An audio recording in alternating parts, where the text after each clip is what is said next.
But it is a joy and a privilege to be here with you, and I want to share with you, we're going to look at Proverbs 31 in just a little bit, and maybe a little bit more fun way than what you've done before. But before we get into looking at that passage, I want to share with you something that if you don't take anything else away from the whole day today, I want you to remember this, and it is that God delights in you.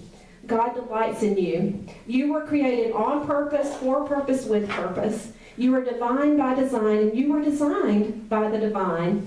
God delights in you. In the South, we might say it something like this: God don't make no junk. Yeah. Turn to your neighbors around you and tell them, God don't make no junk.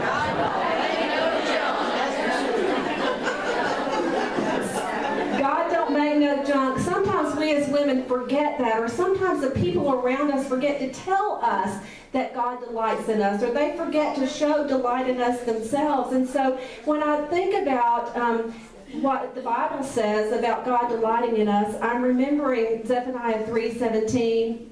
The Lord your God is with you. He is mighty to save. He takes great delight in you. He will quiet you with his love, and he rejoices over you with singing. That is some pretty good news, isn't it? God delights in you. He loves you just the way you are. He created you on purpose, for purpose, with purpose. You are divine by design because you were designed by the divine. We're going to be looking at Proverbs 31. We're going to be talking about the many hats women wear, and we're also going to be celebrating you because it's a hats off to you kind of day. Now, I don't know what you think about Proverbs 31, if you've read that chapter in the Bible in a while, but I want to tell you a story that I'm reminded of when I think about Proverbs 31.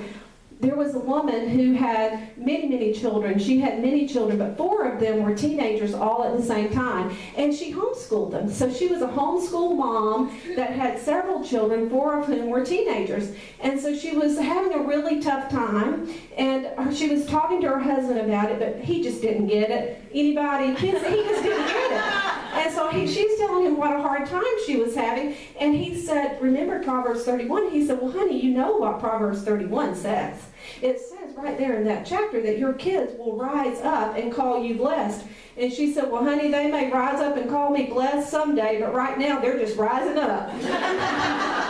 So maybe you're here today and you feel like your kids are not rising up to call you blessed, but they're just rising up. I've been there. I bet a lot of women in this room have been there too.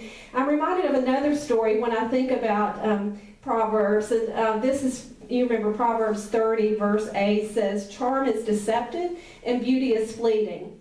Let me ask you that. In this age of gravity, do any of y'all doubt that beauty is fleeting? I mean, beauty, if it's not fleeting on my behalf, is at least sliding down.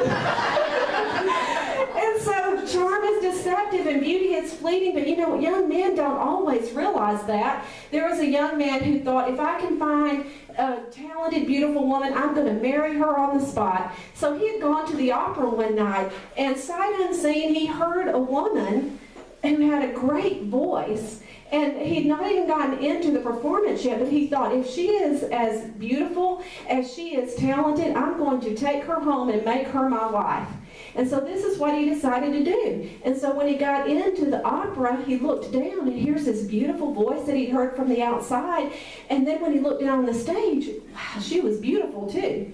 And he said, whew, she is the woman for me. And so he decided that he would ask her to marry him, and that's what he did. And he took her home to be his wife. And you might think that the story was, and they lived happily ever after. But right after they got married, when they went home for the first night, they started getting ready for bed, and she sits down on the side of the bed, and at that point she proceeds to remove the wig that was the long, beautiful hair that he had seen down on the stage, and she put it over on the nightstand, revealing short, stubby, spiky hair.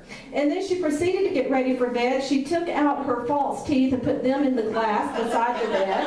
And then she proceeded to pop out her glass eye, which she put in another glass there on the bedside table.